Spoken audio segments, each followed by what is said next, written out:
Hello, hello, and welcome to Artpop Talk. I'm Bianca. And I'm Gianna.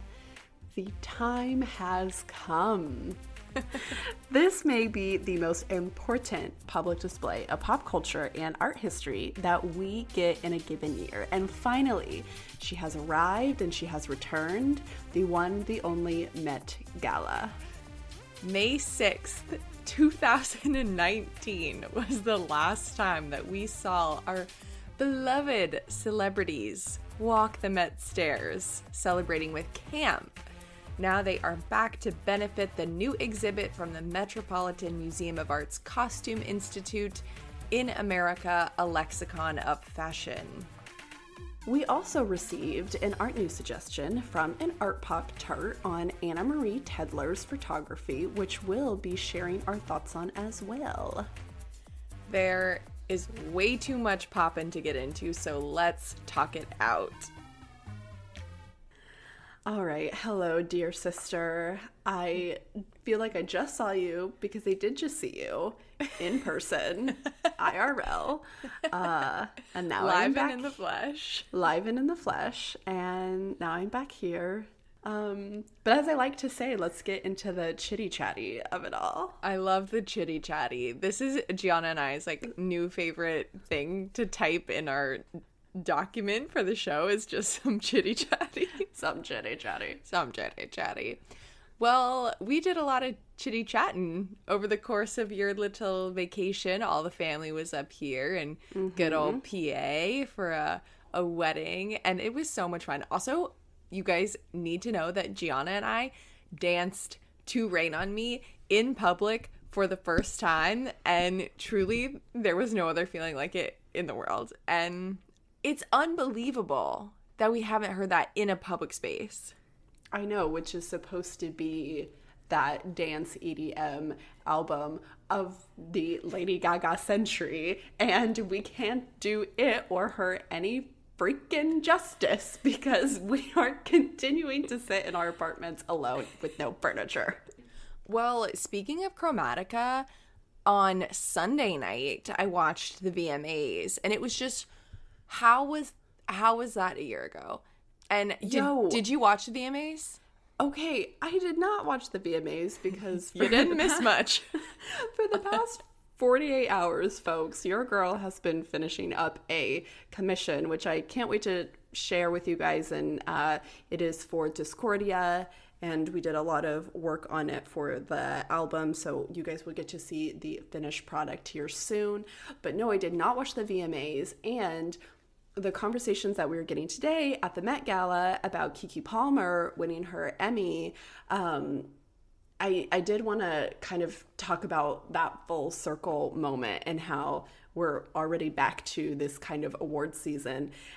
And I just totally missed it where it went over my head because I was just so excited about the Met Gala, and we've been waiting for that, and I wanted to focus on it. But didn't we just talk about that? Like, I don't want to talk about it again. I know. Well, it feels like we did. But honestly, Jewel and I watched it together last night, and I just felt like it was such a letdown. And maybe it's, of course, Gianna and I are biased, but maybe it's because last year was, the Lady Gaga trifecta. But also full circle because Keke Palmer hosted last year's VMAs, and she just does such a good job. I just want to squeeze her. I love her so much. Oh my god, I know. We'll get into her at the Met Gala, but I felt like even with COVID at last year's VMAs, it was so much more dynamic, and I know that's something we talked about with all the different spaces that they had set up and things like that. I don't know. This year's just felt like boring and static, and I'd say the two performances that I was looking forward to were Casey Musgraves, because her album just came out, which, oh my gosh, I am so excited. I'm going to go see her in February. Yeah. And then Lil Nas. But Lil Nas's Montero album comes out in a few weeks. And his performance was, it was great. But there was nothing riveting about the VMAs, which is normally what you watch it for. Those kind of shocking moments. And I just felt like, it was fine, but it was kind of a waste of my time. I don't know. Well, I'm glad I guess I didn't waste my time, so Yeah. thanks for taking one for the team. Yeah, no problem. On that note, should we get into some art news? Excellent transition. Seamless. Seamless. It's also 9 o'clock my time, 10 o'clock Bianca's time. Real late. It is past our bedtimes because, yes, I go to bed early.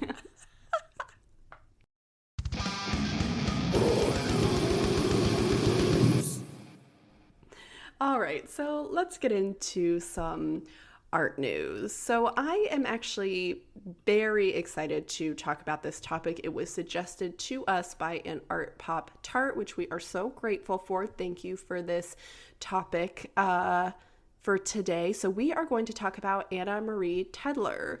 You all may know her as John Mulaney's ex-wife, but she is in fact an artist and an interior designer. She has a pretty broad scope of professions. When I became first familiar with her work, she did an interview with Architectural Digest because she was making vintage looking lamps, or I should say lamp shades, and she created this whole business where she was making just these really intricate lamp shades that have this very maximalistic energy and had this vintage flair to them, and really talking about how it was this really niche perfection. Not many people know how to like make lampshades these kind of days, so it was a very specific Architectural Digest piece on her and these lampshades. She has also gone through a lot of different phases within academia, from the arts to other fields such as psychology, I believe. So she's a very interesting person and very well-rounded. I think the more that I get to know her, you know, she's lived a lot of lives, have a lot of journeys. Love that for her. But let's get into this post-divorce phase, as I think we would all be lying if we said that we weren't interested in. It has been in the media quite a bit. We all know John Mulaney is having a bebe with Miss Olivia Munn. And that was a very, very new journey I did not see happening for John Mulaney. So, little recap, as I just said, John Mulaney has been speaking publicly about his breakup with his ex-wife, Anna Marie Tendler.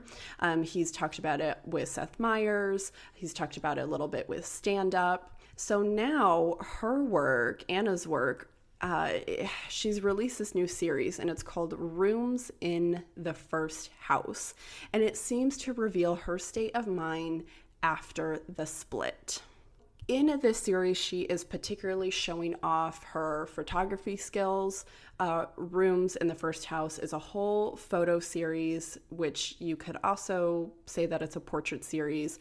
Most of them reflect her in interior spaces, and they kind of have this vibe of something is missing, right? There's another person missing, perhaps. One of the images that you've probably seen publicized is her sitting at a dining room table set for two, and she's the only one there. So there's a little bit of that energy in all of the photos. Anna, however, describes her series as, quote, a portrait project exploring the multitudinous versions of self-confined within one's body. So this work also has been publicized a lot because it's in some kind of exhibition or art market. I'm a little bit unfamiliar with what exactly this is, but it's in Los Angeles, and it's called the Other Art Fair. And she says that, quote, she works out of her home in Connecticut, and says that this has been the largest artistic endeavor to date. So I have some thoughts about this artwork that, I don't know, I don't want to say that maybe they're unpopular, but I also just kind of want to preface before we go into it, is that the Artpop Tart who shared this image and wanted us to talk about it seemed like she was really excited about this topic, and she really liked Anna Marie. And this is all to say too that Artpop Tart, keep loving Anna Marie if you so do love her work and you connect with it. These are just my hot takes about the artwork and how I feel about it, and, you know, just how I kind of don't connect to it. So although that I love that Anna Marie is taking a new kind of journey in her artistic career, moving from more interior design to something like this. I think it's really cool for her to still show her infatuation and love for these interior aesthetics that clearly comes through, especially how they're in her house. So I feel like that was really clear in these photos. She has clearly crafted a really beautiful, maximalistic energy kind of space that reflects her identity, and I'm all for that. However, these portraits kind of give me like photo one portrait critique vibes. And it's kind of hard to explain. Maybe that's to say that maybe I think these photos are cliche, or I just don't think that there's enough there. But I can't tell you how many like student photo like critiques I've kind of had to sit through of the white woman in a maximalistic, very decorative space, and it kind of reflect their identity and so on and so forth. I just feel like maybe this has been done. Although I think it's really interesting that these images are coming out of post-divorce, and I think those are topics that we should absolutely explore, and I'm very, very interested in that through the female perspective and through her voice. These photos just don't really do it for me. They're not my favorite out of this portrait series. This kind of also got me going down a little bit of a rabbit hole and just looking at some of her other artworks, because previously to my familiarity with Anna, I was just looking at these interior lampshades that she was making. And then it got me looking at her website, which is now revamped a little bit, and she has a landscape series, and these landscapes don't really do it for me. There's nothing really particularly exciting about them. They seem very kind of like mundane. There are some really beautiful ones of like an up close like flower image. So they're clearly mostly just there for the aesthetics, which there's absolutely nothing wrong with. We know she comes from an interior design background. It seems like these landscapes would exist to just be there for an aesthetic feature, maybe even in the home. You know, again, nothing wrong with that. They just don't really excite me that much. But Bianca, before maybe I kind of keep going, I know that I had brought this topic to you as I saw it from an Artpop Tart. You were unfamiliar with a little bit of like who she was and what her artistic background was. So what do you think of some of her images after looking at them? Yeah, so I had been familiar with her, unfortunately, through the lens that she was a comedian's wife, and I hate using that verbiage, but I think what you said earlier was the most poignant point about her new images that I actually am enjoying. I think I would rather kind of see a portrait of this interior that she's creating, and how that interior, how her background as someone who is working in interiors is kind of reflective of that personal trauma or personal circumstances that she's going through at the moment. And I think that is probably the most interesting reflection of what's coming through in these images. But Gianna, I do agree with you that I'm just not really living for them, and I 1000% appreciate someone expressing themselves through an artistic lens, and I in no way want to delineate how important I think that is. And I think it's really great. Art is an amazing form of expression that I think everyone should be encouraged to utilize. I think my problem, and this may be my like an incorrect interpretation of what you're saying, but she's getting kind of clout or representation of these images in like gallery or exhibition like settings.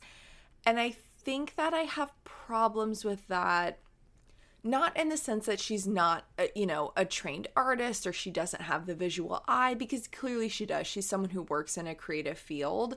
But I think that having simply clout frustrates me in terms of artist representation on that grander scale, because there are so many artists who have worked and are continually working for so long on really, really amazing works of art, but they are not famous, or they are not tied to this kind of very popular topic at the moment. And that's where my kind of skepticism creeps in about this work. And again, it's like I'm absolutely all for women in particular expressing themselves like this. And I think in no way do I want to diminish that work and that form of conversation. But at the same time, I feel kind of conflicted because I don't know if it's a point of fairness, but like the world isn't fair and the art world isn't fair. And, you know, that's just going to happen with artists. You know what I mean? Like there are so many women who don't get represented, people of color who don't get represented in the art world. And it just... Well, and here's the other tricky thing about this, because...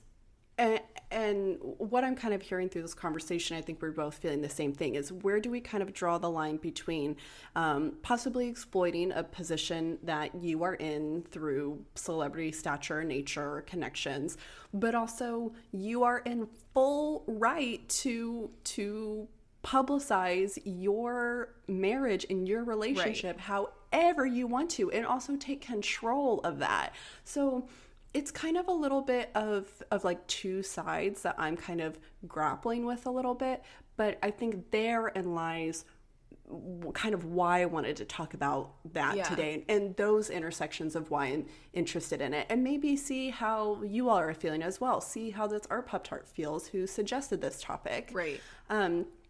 But I would like to point out a couple images that I actually do find the most interesting. So on her website, Rooms in the First House, she has a statement with it saying, quote, a reference to the first astrological house, the house of self.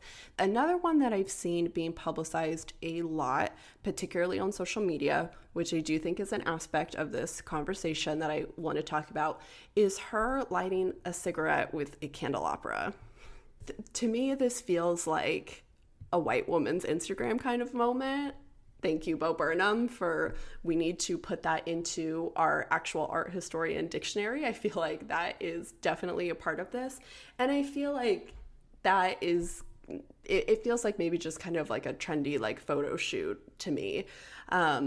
So I think the way in which this image is getting publicized or regurgitated on social media has kind of made me question the nature of, we're not really looking at it in a fine art realm, we're looking at it more in like a social media moment kind of realm. All of these photos, too, to preface, are clearly very staged. So she's not like lying to us that these are casual, you know, moments that someone is just capturing. These are very much staged photos, and we know that, and she knows that. So they're very stiff and they're very still. But it's still like, I don't know, like her heels are on the bed. Like, what is this placement? Like, if this is a portraiture, like everything that you're telling me, I'm supposed to pay attention to, like how we think of a still life. So, you know, you have your black stiletto heels on the bed, you're just wearing a t-shirt and you're eating your takeout food. Like, cool. Like, you know, what you said about the rooms being staged and her kind of posing, I think is actually super fascinating in comparison to this idea of her as an interior designer. Because when you think about something like Architectural Digest or interior magazines, those photos that you see are like, you know, when you're scrolling through home design on Pinterest or something like that, the staging of those spaces is so clearly fabricated. It's like sometimes those photos aren't livable. You know what I mean? Like when we're thinking about interior design, some of that is only for trendy aesthetic reasons and not for that kind of livable essence of what an interior space always is. And I think that that is actually super interesting comparison to think about just her background as a creative and then comparing that to what is coming forth in these images. And I also wanted to say that I think it's definitely worth us doing a full-length episode on the artist Liza Rivera I actually got to meet her and work with her for an event, and she's doing a full exhibition at my work in the spring. But Lisa is someone who plays with gender identity in the context of interior spaces quite often, but plays on very art historical traditions of space. And I think that what Lisa is doing with her work is what I'm seeing being attempted in these works by Anna Marie. And again, it's not a bad thing. I'm just curious as to also what is Anna Marie's art historical background, and if I was in the position to give her a critique, I think that is what I would want her to kind of focus on, or think more about the traditional context from what she's drawing upon, because I think that she's actually drawing upon what she knows, which is, again, not a bad thing, but you and I are just reading it from a really different perspective because we're used to that kind of reevaluation of an interior space. And she's kind of pulling forth this status quo of what interior design is. Not that interior design doesn't change, but the essence in which it is captured is very static. Yeah, for sure. And also highly loaded, as what you're referencing, which is what we're kind of pulling out of our brains right now, which is maybe why we're having a hard time making that connection. Right. Bianca, I did want to hear what you thought about some of her photographs of still lives. You can see them if you go to her tabs on her website in her interior page. I think that some of these photos of the interior space are so interesting, and I've been dying for you to talk about them with me. So first off, when she has these constructed still lives of flowers, certain objects, like a conch shell candle, I think those, like a tarot card, I think those photos are really, really interesting. She's got crystals. I really like that it plays with this kind of trompe-l'oeil-esque, hyper-realistic still life, but also has these modern elements in it, like a crystal and a candle and the tarot card. But the way that it's photographed really harkens back well to, it makes me think of like an old oil painting. So if there's anything that I really, really enjoy, it's these still lives that she photographs. However, I need to LOL at a couple things listed in interiors. One of the photos that we have on here is the picture that we have all taken when we're at the Guggenheim, where we just look up and we snap a photo when we're in the middle of the spiral space. And it's really interesting. And it would be really easy to just look at that photo and be like, we all have taken that photo. But when you pair that with some other things that she has listed, it is kind of, it's interesting. I don't know how I feel about it, because she also has a photo of everybody taking a photo of the Mona Lisa in the Louvre. We have that there. She also has just photographs taken of what looks like taxidermy animals, maybe in the Natural History Museum. She also has just a photo in here from the camp exhibition from the Met. Yeah. So literally, they're just photographs of other exhibitions. And I find that so odd, and yet maybe fascinated because I'm here talking about it. I mean, they're just photographs of just exhibition spaces. Yeah, so this is definitely the Natural History Museum, because that photo of birds, I was terrified when I walked. Bianca doesn't like birds. Oh my God, I was about to have a heart attack.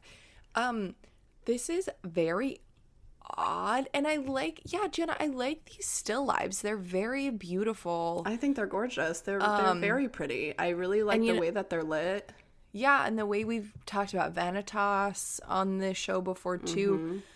They're very, very beautiful photographs. But I'm confused, like, this photo from camp, like, is she selling this, or is it just like, is this just like her mood board folder? Right? Going mood board energy, perhaps. Yeah, that's the vibe that I'm getting. And that's totally fine. I'm happy for her if that's the vibe she wants to go. Who doesn't love the camp exhibition? But even I'm just in the confused. Like, even in the camp exhibition, she has a photograph at the bottom of that page, and there's a little girl who's pointing to some of the dresses, and even then, okay, there's like a smidge of a narrative in there. There's an external thing that you have captured that's not just the exhibition space, right.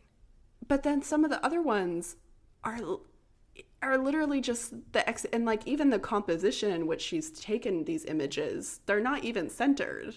I just wish there was like a little bit more of an explanation, I guess, for this folder, because it's super weird that the camp vibe juxtaposition, the camp photographs juxtaposed with these like Vanitas still lives are such a 180. Like, I feel like camp is like joy and pink and expression and outwardness, and this Vanitas, you know, we're getting like very moody, memento mori, reminders of sadness and loss, and I just don't understand.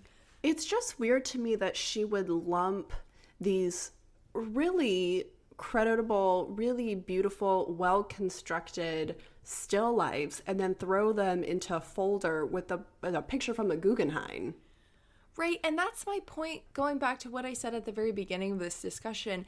I'm so happy to see someone expressing that, but I'm just curious as to if she is selling these works, these photographs in any capacity. I can take a picture of the Guggenheim like that and sell it, but I probably wouldn't be making as much money as she would. And I'm not saying that she is doing that. I'm just curious, like, if that's the case, you know what I mean? Well, if you were going to, what I'm getting here is like mundane exhibition museum experiences. Okay, like that's a concept. But like, why are they all in the same category? I just don't get it. And it's maybe like, and then she just has a picture of here of some jewelry from what looks like possibly some ancient time period. I don't really know. There's absolutely no context, and it's literally just jewelry in a display case, and I just don't understand why that's in here. So I just find that so odd and so fascinating. I was at work when I was looking at these, and I thought, like, am I looking at my photos from like 2013 when I went to the Guggenheim and like thought I was a cool kid and like yeah. That's pretty wild. Interessant. And you know, we'll see what she does next. We'll see what maybe her new series is. We'll see, you know, how this one pans out.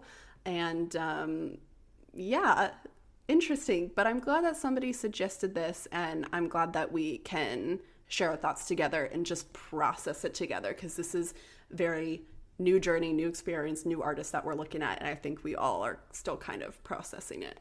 Yeah, and if any of you have thoughts about it, please feel free to send us an email at artpoptalk@gmail.com, because if we are missing something, or if you have other opinions, I would be fascinated to know other people's thoughts on these.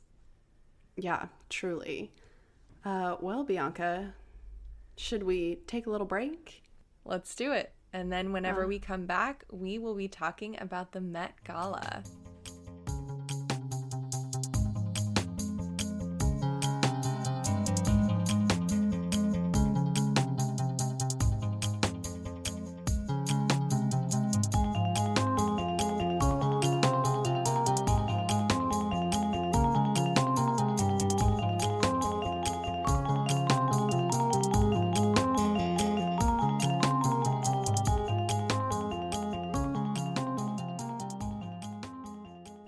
All right, everyone, welcome back. And if you're ready for some more weirdness, then get ready to talk about this year's Met Gala. Gianna and I are recording right after the Met Gala red carpet, so throughout next week as well, we'll keep you updated if we learn anything else about some of the looks that we talked about, but we wanted to give you guys a fresh perspective right off the carpet. I am going to recap a little bit about the basis of the exhibition and about the theme itself, and then Gianna and I are going to get into just a free-for-all of our thoughts. All right, so what is this year's theme, you might be asking? Because if you watched it and looked at our pictures, you might have no idea what the theme was this year. I have no idea. I have no idea. The 2021 Met Gala is focused on celebrating all things American fashion. Andrew Bolton, the Wendy Yu curator in charge of the Costume Institute, felt it was time to re-examine American identity and fashion, especially as it has changed over the last several years due to both political and social justice movements. Bolton said, quote, "I've been really impressed by American designers in response to the social and political climate, particularly around issues of body inclusivity and gender fluidity. And I'm just finding their work very, very self-reflective. I really do believe that American fashion is undergoing a renaissance. I think young designers in particular are the vanguard of discussions about diversity and inclusion, as well as sustainability and transparency, much more so than their European counterparts, maybe with the exception of English designers." The Costume Institute will present a two-part exhibition. So this coincides with In America, a Lexicon of Fashion. And then in May, we're going to get In America, an Anthology of Fashion. Part 1 opens this coming Friday on September 18th. I'm very much looking forward to going up to New York to see the show, so we'll keep you posted on that. This marks the Costume Institute's 75th anniversary. The exhibit will be organized to resemble a home with intersecting walls and rooms that will establish what Bolton calls a, quote, new vocabulary that's more relevant and more reflective of the times in which we are living. Pieces from Christopher John Rogers, Sterling Ruby, Connor Ives, and Andre Walker will be featured in part 1 of this exhibition. And then in part 2, an Anthology of Fashion that opens on May 5th. So we are going to get another Met Gala on May 2nd to mark the opening of this part 2. In part 2, Bolton and the museum's curatorial team will work with American film directors to create a cinematic scene within each room that depict a different history of American fashion. So I really think that part 2 is what we were looking forward to with tonight and part 1, which we'll get into. So for this Met Gala, Timothée Chalamet, Billie Eilish, Amanda Gorman, and Naomi Osaka were the co-chairs. And then, as Gianna and I will talk about, Keke Palmer and Ilana Glazer were the hosts of Vogue's On the Red Carpet official broadcast of the event. So, Gianna, I don't even know how we should start. I don't know. First thing I guess I'm going to ask you is, what was your favorite, or give me a few of your favorite looks of the evening? Okay, yeah, few of my favorite looks. Honestly, maybe it was just because I was staring at her, but I would stare at her forever. I really did think that Keke Palmer looked gorgeous. She was giving me such, fairy godmother, Whitney Houston vibes. I just, that movie holds such a dear special place in my heart. And I know that her dress was an homage to Diana Ross, which obviously stan a queen. I am a huge stan of Tracee Ellis Ross as well. She is such a fashion icon. Her and Schiaparelli is chef's kiss, and Tracee Ellis Ross looked freaking amazing, and she's ridiculous. I just love her so much. Her energy is just so pure and good, and I just think Keke Palmer is the most kindest, joyous human being, and that just she's just a radiant, beautiful human being. So those two looks between the two, iconic. Honestly, I did really think that Billie looked beautiful. It really kind of played into those other earlier looks that we were seeing with her in lingerie. Sorry, lost that word. That really kind of marked this new phase of Billie, which I love a new journey, love a new phase in an artist's life. So I thought she looked stunning. Oh, and also I was so happy to see Mr. Dan Levy on the carpet. He just so pure and so good. And Bianca and I think, of course, really resonated with his attire, really playing into the art history of it all. We've talked so much about that imagery that he is wearing, and it was just chef's kiss. Yeah. So now tell me, what were some of your least favorite looks?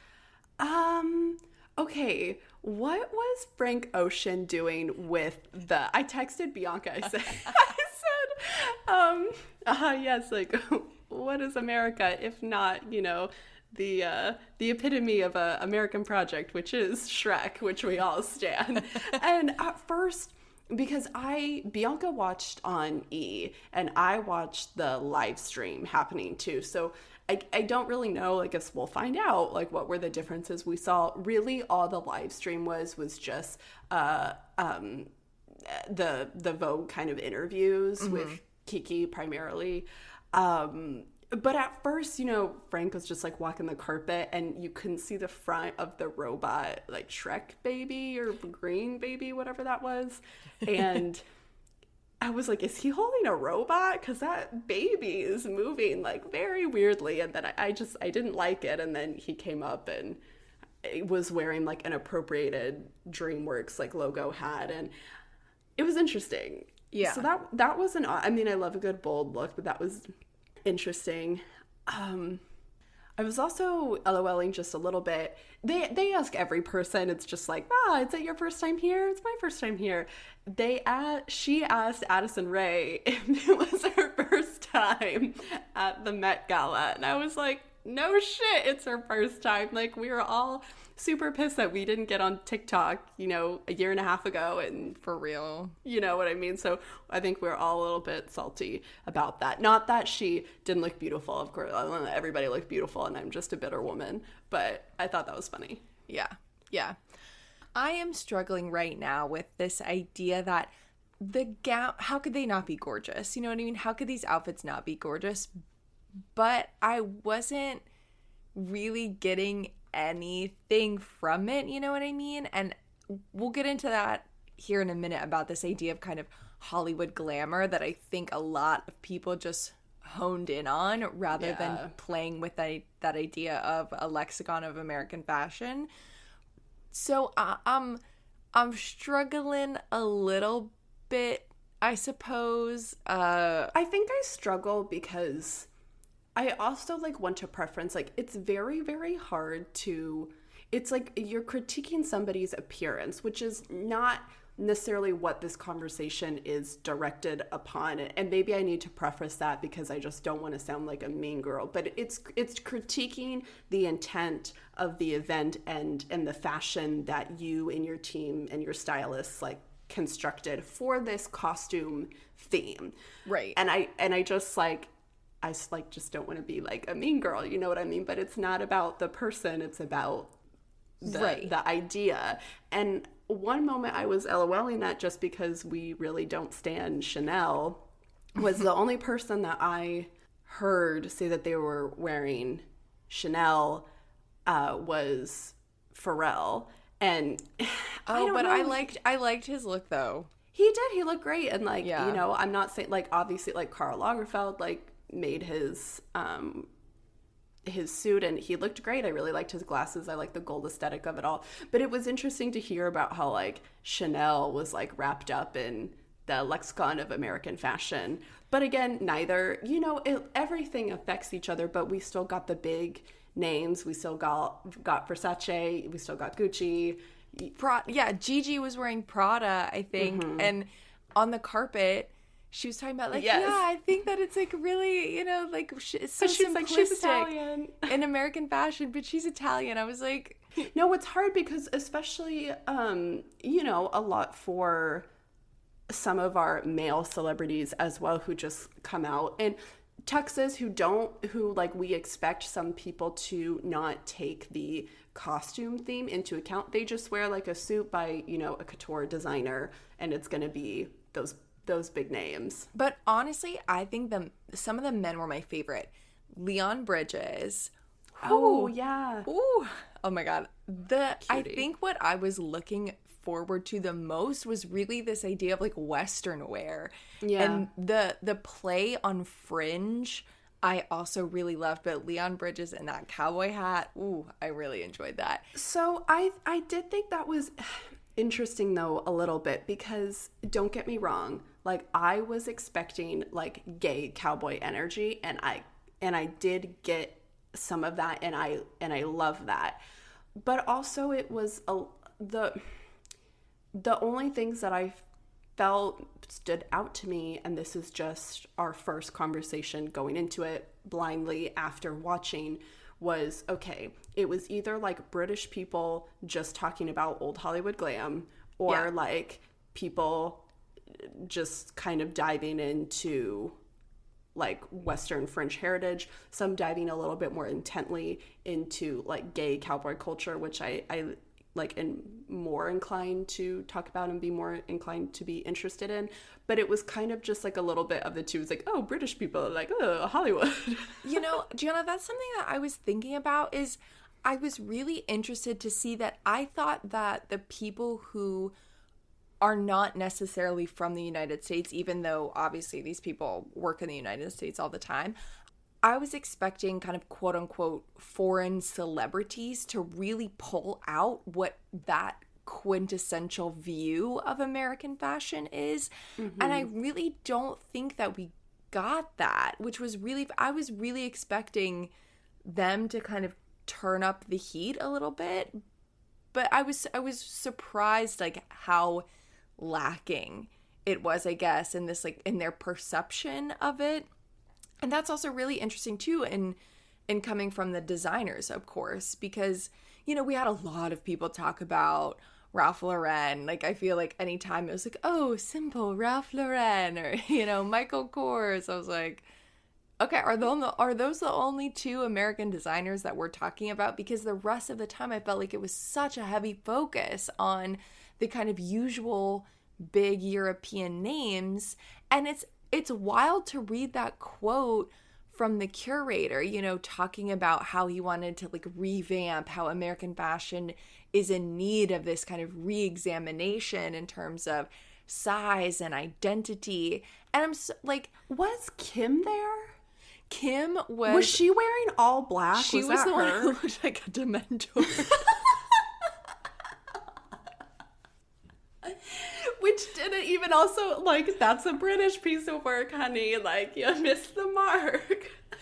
I can't wait to hear more about Kim's look. I think that's the one I'm most excited about, because I only saw a glimpse of it. Kiki didn't talk to her, so I didn't really get to hear any of the I didn't read anything about Kim, but I will say, honestly, I feel like Kim hit the mark with this kind of athleisure wear. I mean, I think that's part of Ye's brand as well. Let's see if he's going as Ye now, as Gianna might say. Ye. But I think you should do it. I think that Kim actually hit the mark of playing on this idea of kind of like athleisure, and we've been at home for a year, and how kind of comfort in a way is trendy and is in terms of fashion. And she had a face covering on. Mm-hmm. I'm sorry, but like, I think that Kim actually did a good job. Yeah, that's super interesting. Yeah, that makes me think, wow, I'm having like a moment. Yeah, and in terms of like what I thought we were gonna get more of, I know I just mentioned the kind of cowboy look. I also love Lil Nas. Okay, homage to Gaga, but I'm sorry, like, I wanted the gay cowboy from Lil Nas. Like, I thought this would be I'm always gonna want the gay cowboy, but I am curious. I guess maybe can we talk about the connection between American fashion and a suit of gold armor? It really, I don't know. I was a bit thrown off by it, and I love a good outfit change. It was stunning. It was absolutely beautiful. But coming in, especially first in a royal robe, and then you're a knight, and then you're in a gold like bodysuit. I'm like, everything that you're harking back to, like royalty, does not connect with American fashion. Right. I agree. As So much as I love him, I was like, me. what's happening I was here? like, you are the gay cowboy. Like, but and like, he doesn't have to be that all the time. Of but course. I think that's what I was expecting, not expecting a piece of like regalia and like armor. So from there, I guess I also have to say I loved Meg the Stallion, and I think this idea of kind of a 40s pinup girl was really beautiful, and I think that's kind of a contrast to what a lot of what we got of that, like, oh, this is Hollywood glamour. I was like, you're in Hollywood glamour every day, you know what I mean? You're a celebrity, you always get the opportunity to be kind of this like old Hollywood glam, but I think that Meg played on that in a really fun way with this idea of the pinup girl. I think she did, but that was something that I was actually expecting from her, because we've seen her play off that motif in past performances. That's what she had done at, was it the Grammy performance or was that the VMA performance? With what? When she did the homage to tap dancing and she dressed up in a more right, kind of old Hollywood glam pinup style. That was the Grammys. So just because I had seen her in these kind of past attires, these past roles, like we saw Doja Cat like do the same thing. Yeah.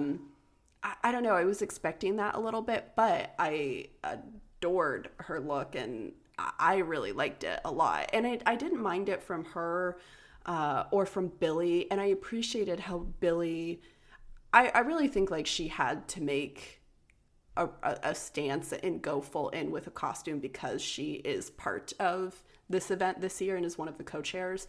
But I did appreciate how it was taken to a maximalistic place. Instead of like that dress, you could have seen it in a more kind of realism sense, but because it was like blown up so much, I did appreciate that to that extent. Yeah. Going back to that idea of the kind of pinup girl and what you were saying in reference to Meg's performance at the Grammys, I wanted to point out Barbie Ferreira's look with the pearls, and it reminded me of Burlesque. It did. And which was spot on, and that was part of her concept, was to hark back to more of a, not just like an old Hollywood glam, but a burlesque energy. We also got some homage paid to Josephine Baker as well, so that was really cool to see. But it definitely gave me Christina Aguilera in all the, darling, what did you do for those pearls? Those pearls. Yes, that's all I was thinking about. No, she was adorable. The next thing that I thought we were going to get more of was denim. I was expecting lots and lots of denim, and there were only like 3 looks with denim, but I actually loved Ben Platt. I have to say I loved his look. And then, of course, the gorgeous Lupita Nyong'o in that denim dress. Yep. I think she hit it. You know what I mean? I think she understood the assignment, and she always does. She did it really well. Also, in terms of completing the look, Lupita was inspired by artist Lorna Simpson and Simpson's celebration of black hair throughout her artwork. So I just thought Lupita had this really amazing kind of all-encompassing aspect of that in an American lexicon of fashion, but also harkening back to what the curator was talking about with this re-examination of America and what it means to have that American identity. America is black, it is inclusive, it is diverse, and I really appreciated what Lupita was bringing with her look in that sense. I really loved it. Yeah, on that note, Bianca, I agree. I did think I was going to see a lot more denim, in the sense because like the history of denim is so evolving. When I think about it, like at its birth, at its origin, and then also like in a pop sense, like if you see a denim dress, like you can't not think of Britney and like just like the pop culture iconography of it. Like she understood the assignment. But on that note, just again, because she gets an A+, kind of completing that breadth of like, not only are you talking about American fashion, but you're also talking about your place in this country as an American, or what that means to you. And I think most people did talk about that, at least in the interviews, and I thought that was interesting. So we did get a lot of people representing their home state. We had a lot of people from Chicago, Chance the Rapper, and then also, to your point, Bianca, Leon Bridges came through with a lot of Texan iconography. And that was an interesting conversation that we got to see with Kiki's Convos, because although he says he doesn't agree with the politics in Texas, that's still the place that he's from, and he still wants to represent it in a positive light, because there are still people there who are doing good things and, you know, hope for the best. And we got a lot of conversation about, you know, people thinking it was really interesting that this was the year. And of course, we don't know what their calendar looks like and how they've kind of planned out their themes for years to come. They might already have that all planned out, but that this felt like it was the right time to do in America, the Lexicon of Fashion, with such a politicizing and polarizing climate right now. But I think a lot of people came through with talking about their different heritage, their different representation, and that's what America is. It is this melting pot of identity and culture. Right. And thinking about it in a political sense, we had Representative Maloney of New York show up in this kind of suffragette outfit, which I kept thinking, votes for women from I know. Mary Poppins, which I loved. I think that is a great political statement to make in terms of American history, what's going on in Texas, how women deserve to have freedom over their own body. Cara Delevingne also made a political statement with a garb that said "Peg the patriarchy." I didn't see her. Yes. And AOC's dress that said "Tax the rich" seemed to be a very apparent mockery of Joy Villa's quote-unquote "build the wall" dress from the 2019 Grammys. And I think having particularly women of political representation attend this event was nice to see, I suppose. And of course, AOC in her own right is kind of a fashion icon for women in business, women in the workplace. I think there have been a lot of conversations about her appearance, which isn't, you know, necessary to the work that she does. But I think it nevertheless, of course, resonates with that up-and-coming reevaluation, that new generation of American identity and how women express themselves.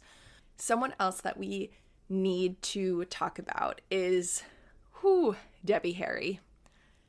Debbie Harry understood the assignment. She showed up, and on our Instagram and Twitter, you can see that I likened Debbie Harry's outfit to Jasper Johns's flag.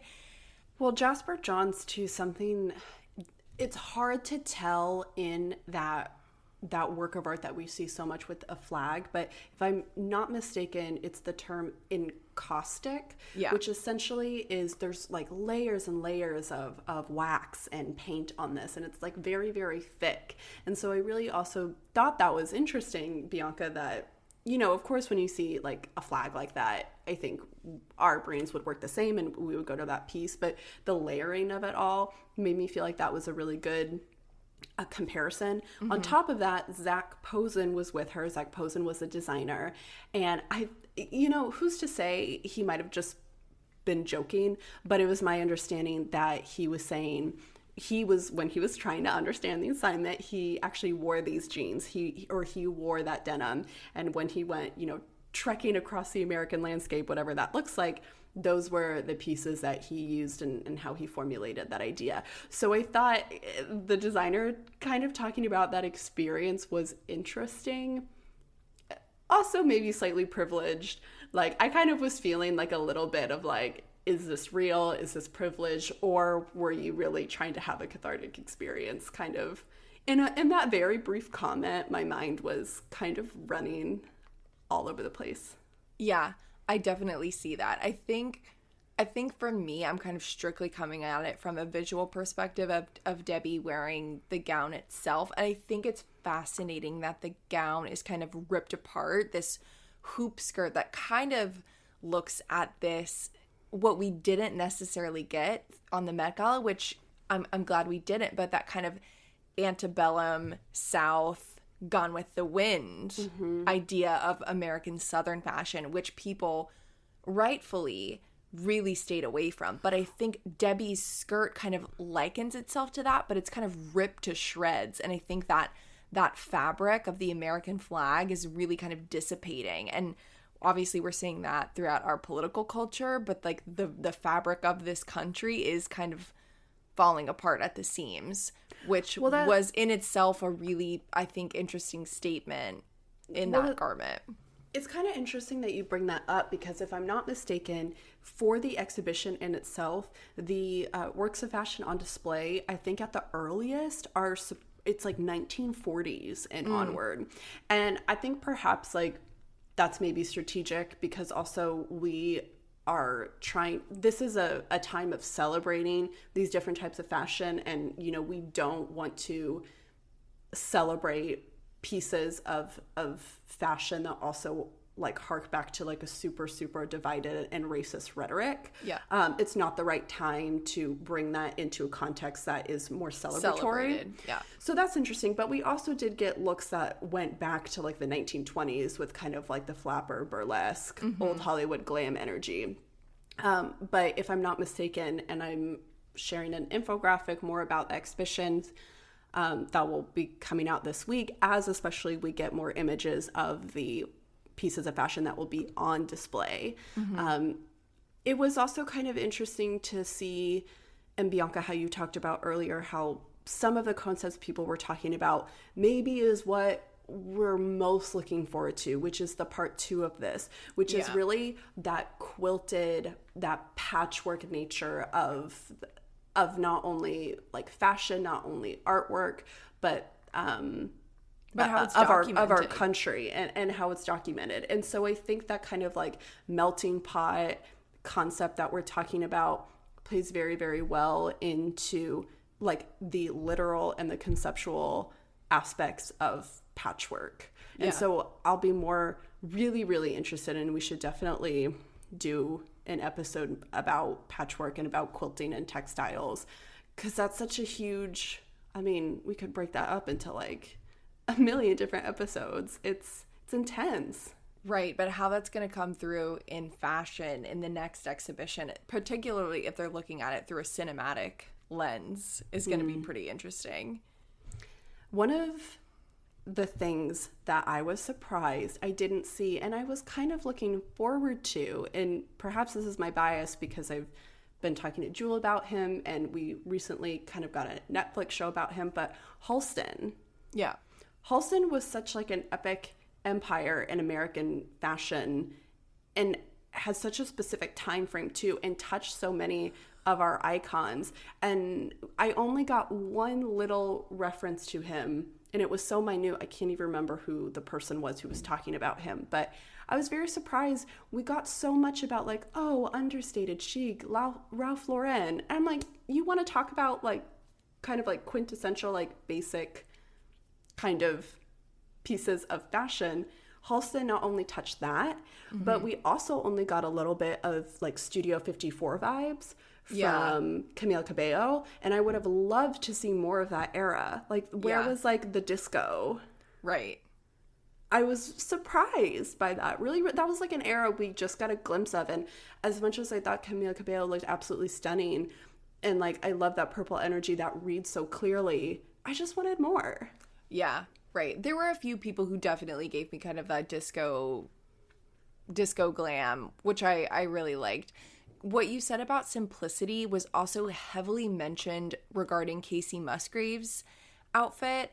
And I thought it wasn't my favorite look, but I thought it did kind of fit the bill, I guess, in that, like, again, like that Ralph Lauren, simplicity. I think she did kind of hit the mark as far as the theme goes. I don't know. It was, it wasn't my favorite look, but I liked it. Direct, connection to equestrian fashion. She had the rider boots. It Yeah. wasn't my favorite. I mean, also, it's just hard to, and part of me knew I would feel this way. It's like what I tell guests at work when they're like, which exhibition should I start in? Which place? Well, I recommend starting in this space because this space is highly, highly stimulating. And if you come back down and you're in this space, it's gonna feel maybe like a disappointment because it's not as stimulating. So like camp was so stimulating. That's a great point, Gianna. That's a really, really good point. It is hard after 2 years to come. And the last thing we got was like camp energy, and people like understood the assignment. Ew. And like Casey Musgraves, like perfect constructed Barbie look. Oh. And to get the like rider boots after that, I was just like, oh no. Yeah. I adore humongous Casey fan. This album, oh my gosh, Everything. fabulous. Love her. Yeah, it was just, I don't know, something about it. I was like, you're doing it well. You just did doesn't excite the work, but it was just like, yeah, it wasn't exciting. You know, maybe one of the last things I guess that I want to talk about is this idea of the roses. We saw a lot of roses on the carpet, and I think, you know, in thinking about looking to the future, I guess with the cinematic aspect, I kept thinking about American Beauty, and I don't know, the idea of the rose was just so popular this evening that I'm curious if American Beauty is that starting point for this. And to me, oddly, like, I don't know. To me, like, okay, when you say terms like American Beauty or American Rose, those are like colloquial like terms that we use to describe particularly like women in the culture. That is not representing like historic moments in fashion. That is like playing into like a quirk, a colloquial term we use to like describe people. So I'm like, I don't know. It didn't really... I would have been fine to see like some of that, but the fact that so many people did it, it made me feel like you didn't really read the description of what I asked for. Yeah, I don't know. It was weird. There were also a lot of just like floral themes in general. I thought lots of stars, which I get, definitely lots of stars, but lots of flowers. Like Irina Shayk and Lily Reinhardt, they were also almost wearing like the same outfit, which I thought was really interesting. Like this like bright floral Takashi Murakami vibe. I don't know, the florals were just really strong. There's a lot there's a lot I could say, and even just pulling up the Instagram and getting to see more people, there was a lot of people that I didn't get to see. I think what I expected is perhaps what I got. So in light of this year and not setting expectations for myself or for anything really, which is somewhat depressing, I'm not disappointed. I don't know. Is that bad? No, I'm not like... I'm not disappointed, but I'm also not jumping out of my seat enthusiastic for the looks that I got. I'm also very, very sad. You know, Gaga wasn't there because the only reason why I watch anything is for her. Yeah, I don't know. I feel it was great. It was great to have it back. I love a good art historical red carpet session, but hopefully next May we get a little bit more blown out of the water. But I am really excited to go see the show, and I'll keep you guys updated whenever I go see it. Maybe it'll provide a little bit more context. I like from the trailers of the show how things are broken down by this kind of different vocabulary. I think that's really interesting, and I wonder what other ideas people would have for garments after they view the exhibition tonight. So yeah, and I'm always excited for the little videos that they put out. Yes. The one for Heavenly Bodies was really good, and those will be fun to see, and so I'm sure we'll reshare those. But yeah, I hope this episode was good. How do you feel? I had fun. This is what I love to do, so. Yeah, me too. I'm not mad about it. How could I I'm be not mad about it. No, no. Well, we would love to hear your thoughts on the Met Gala as well. So always follow us on social media at Artpop Talk, at Artpop_Talk on Twitter. Please email us, artpoptalk@gmail.com. We also have a Buy Me a Coffee account. If you like what you hear, you can donate to the show. You can also rate and review us on Apple Podcasts. That would be much appreciated. And head over to artpoptalk.com to sign up for our newsletter. We have a very, very exciting partnership that is flourishing with Culturella Journal, and they have a lot of big announcements that we'll be highlighting in our monthly newsletter. So head on over, subscribe. All right, everybody. And with that, we will talk to you all next Tuesday. Bye, everyone. Artpop Talk's executive producers are me, Bianca Martucci-Fink. And me, Gianna Martucci-Fink. Music and sounds are by Josh Turner, and photography is by Adrian Turner. And our graphic designer is Sid Hammond.